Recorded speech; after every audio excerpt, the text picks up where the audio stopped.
ladies and gentlemen, there are rumblings about ICE detainees being paid reparations for human rights abuses. I'm just going to read through this, and at the end, I will give my commentary because I have many things to say. And I don't think any of you are going to be surprised by that. This is NBC News, September 2nd, 2018. America should pay reparations to ICE detainees who have suffered human rights abuses. It's important to talk about restitution, even if it seems out of reach, because otherwise we collaborate in accepting injustice.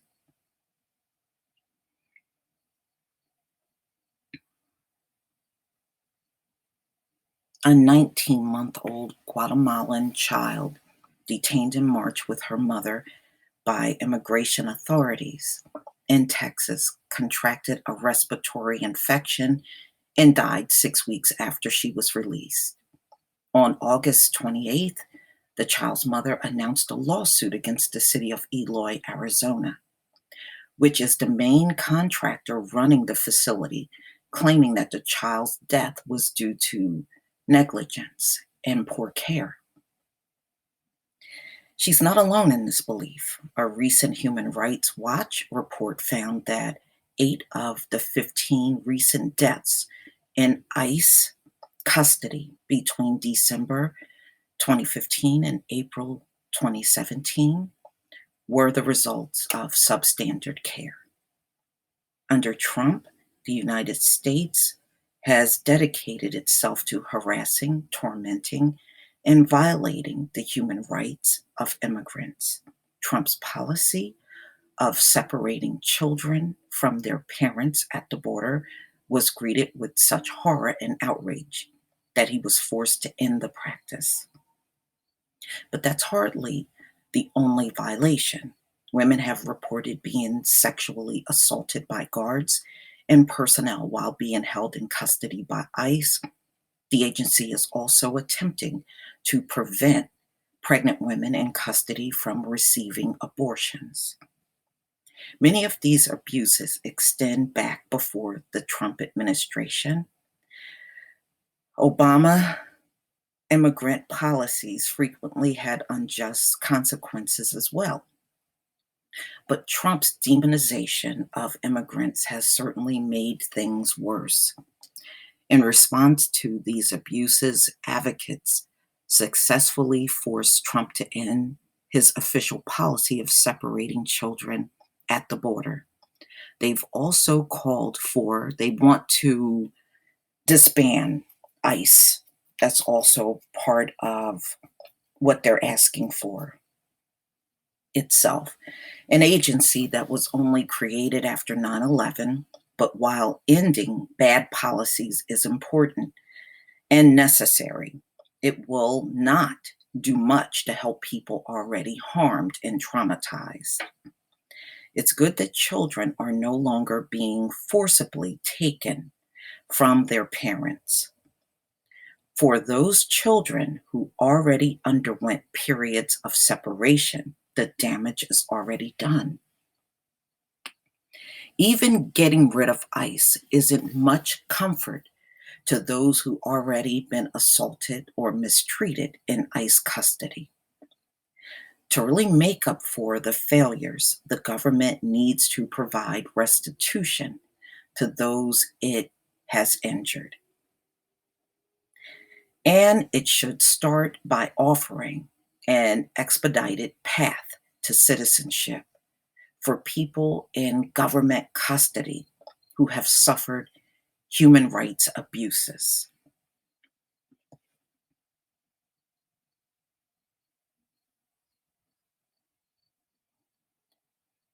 Okay. There are several reasons to offer citizenship to immigrants the government has harmed. The first is to protect adults and children who have been abused in ICE custody and make sure they don't continue to suffer abuse.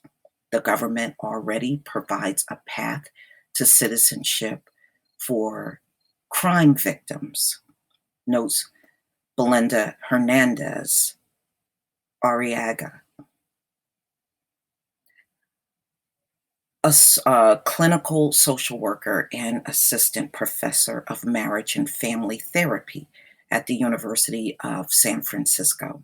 This provision is called the U Non Immigrant Status U Visa program. It is intended to help immigrants who have been trafficked, assaulted, and otherwise victimized. By providing a path to citizenship, the U Visa program allows victims to aid law enforcement without fear of being deported or detained. It's also a way of ensuring these immigrants are not re victimized by being separated from support networks and other resources. The 3-year process allows victims to obtain a work permit so they can provide for themselves and their families. A big part of regaining emotional and economic stability. U visas, Hernandez Arriaga concludes, tell victims, we're not going to continue to harm you. You've already gone through enough. U visas require a police report, so they probably can't be repurposed to apply to children separated from their families or to people abused in ICE custody. All of them. I hate that. Anyway, going on. But they can serve as a legal and philosophical blueprint for new legislation. Children separated from their parents experience long term trauma.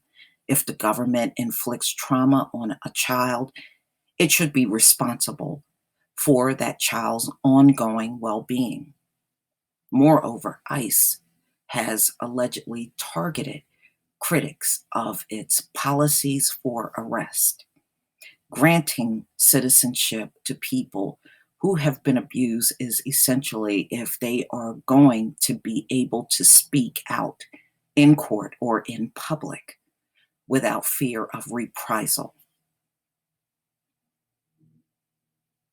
In addition to granting victims more rights and more power, providing citizenship is a form of restitution, would challenge to the current narratives around immigration. Trump and his supporters like to refer to immigrants as illegals. Trump constantly associates illegals with criminality. Providing citizenship to people the government injures would be a public, pointed admission that this narrative is flawed. Offering citizenship to those we've wronged in a way to admit to specific wrongdoing. It's also a way to acknowledge that the root of that wrongdoing is the decision to treat a group of innocent people as strangers and enemies, rather than as neighbors. Immigrants hear the message that we hate them loud and clear when she was working with families. So, this is this woman, Hernandez Arriaga. This is what she's saying that this government needs to do for these immigrants. It's a lot of redundancy in what she's saying. But the bottom line is they want this government to give them something for their experience in the ICE camps. So I'm just going to skip over that part because she is sounding redundant. Of course, the fact that the GOP has devoted itself to demonizing immigrants means that the path to restitution will be very difficult. Even some on the left will reject it as too inflammatory or insufficiently pragmatic. But America has past reparations in the past. Ronald Reagan apologizing for Japanese internment camps in 1988, providing cash payments and a formal apology to those imprisoned. More recently, Chicago paid reparations to victims of police torture, offering them money and counseling, as well as funds for education about police violations and brutality. Well, that's a waste of the money. I wouldn't pour no money into no class like that. Activists have been working to free wrongly convicted men and hold the city to account since the 1970s.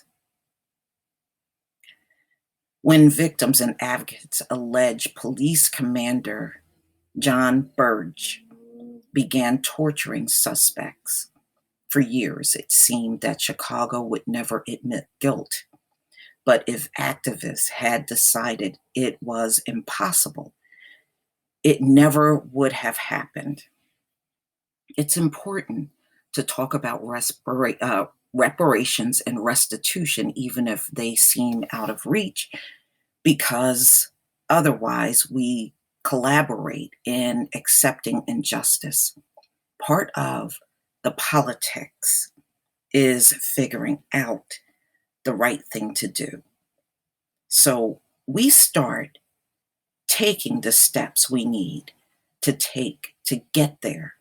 Simply ceasing and violate a group's human rights isn't sufficient. We owe restitution to the people we've harmed, since we have harmed them, first of all, by refusing to acknowledge that they are part of our community. We should start to repair damage by officially saying that they do belong. Children separated from parents by an American government should grow up secure in the knowledge that the US government will never again take their parents away from them. In that context, citizenship seemed like the least we can do.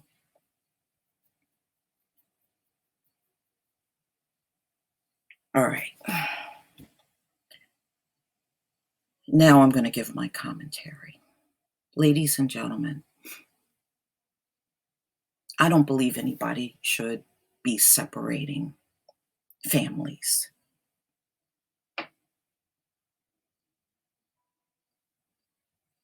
A lot of times, our families are the very things we need to keep us grounded. These folks made a decision to leave their countries and come to the US, and they knew what they could possibly face at that border. They knew they were coming here with no documents proving that they should even be in the land. And in many cases, they put their children in this situation. It is definitely not the same as the Black American man, woman, and child who experienced a generation that was kidnapped and brought into this country with skills to build it up. So I don't see how you can justify this reparations and you can't justify the reparations from 500 years of everything these immigrants have gone through, plus far worse. Even everything that she's saying in this report, it still does not trump everything that we have gone through even up to present day.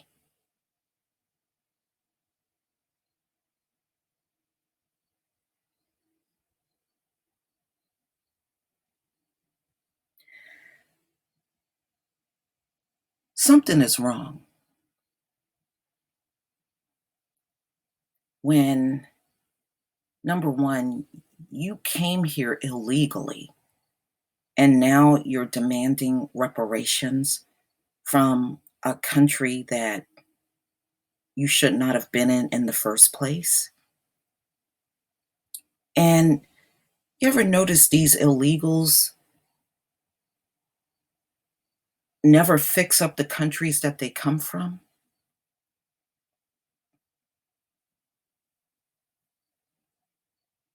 And many of them have said, well, it's the politics, it's political, it's very difficult. Well, what makes you think it's going to be any easier here? It won't be.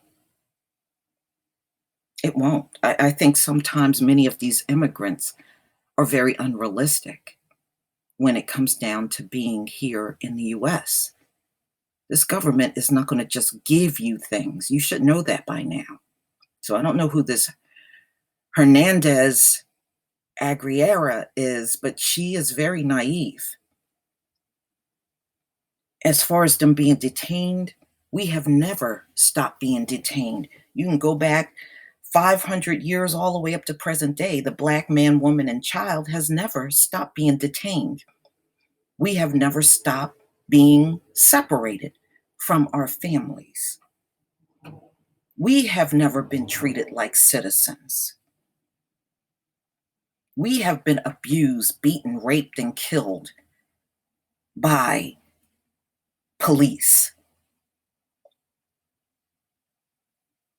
and slave catchers and whatever else you want to say. We have served this country, and our forefathers would come back from war and be hung in their uniforms. We have been here for all this time, and there are still sundown towns that make it very clear that every black person better be out of there before nighttime. And that still goes on to this day. So I'm really sorry, illegals, if you feel like you don't belong. We have been feeling like we don't belong for 500 straight years.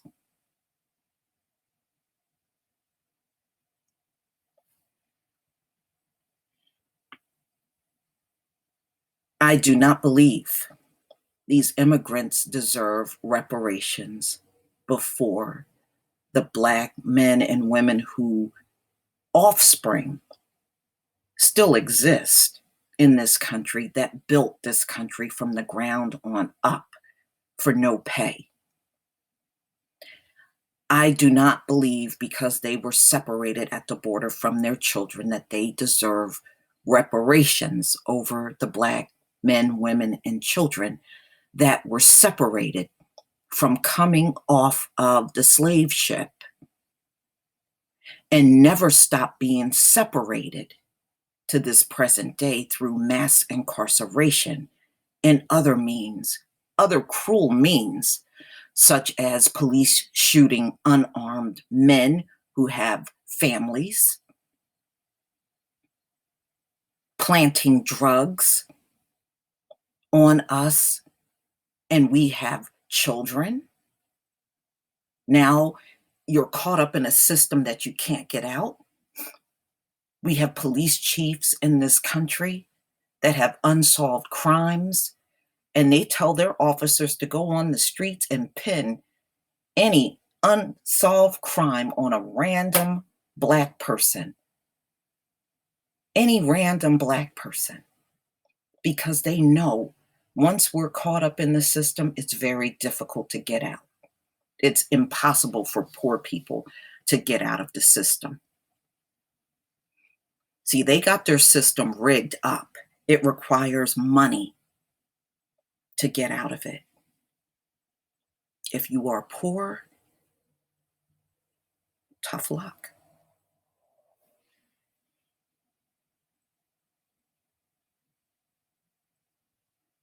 I don't believe any group of people should be able to waltz into this country and get reparations while we have been sitting here with nothing.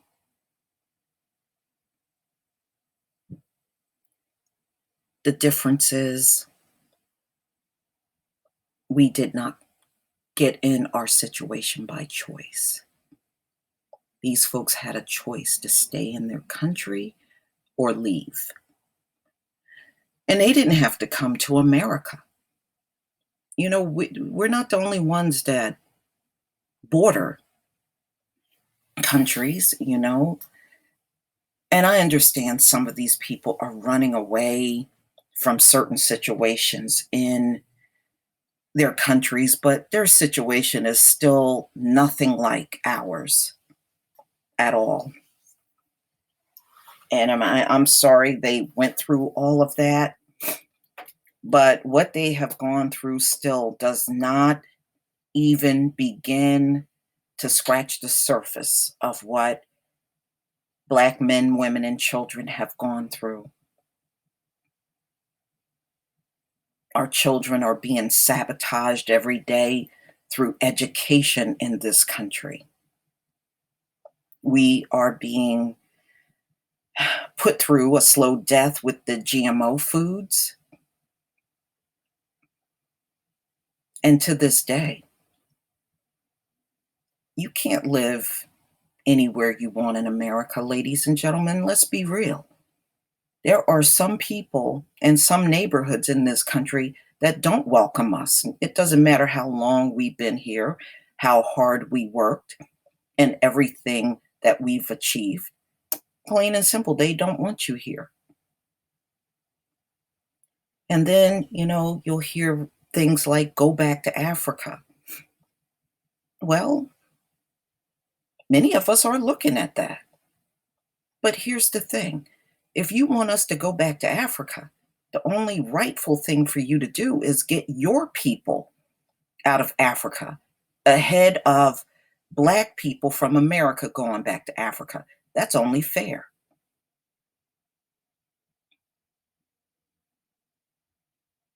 So what, 6% of the population in Africa are white? Then you need to get all those people out so that we can go back to Africa. So if that's not what you're going to do, then you need to be quiet about us going back to Africa.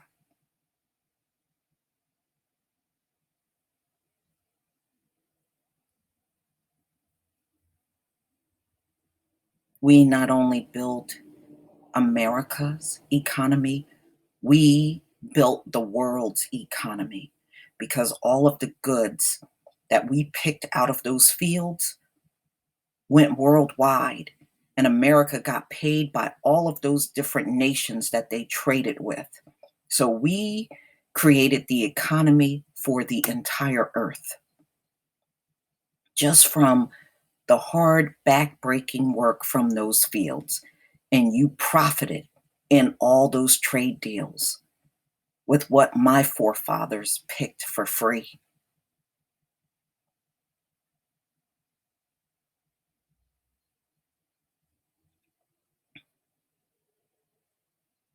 So don't sell yourself short, Black men and women, on our people building America.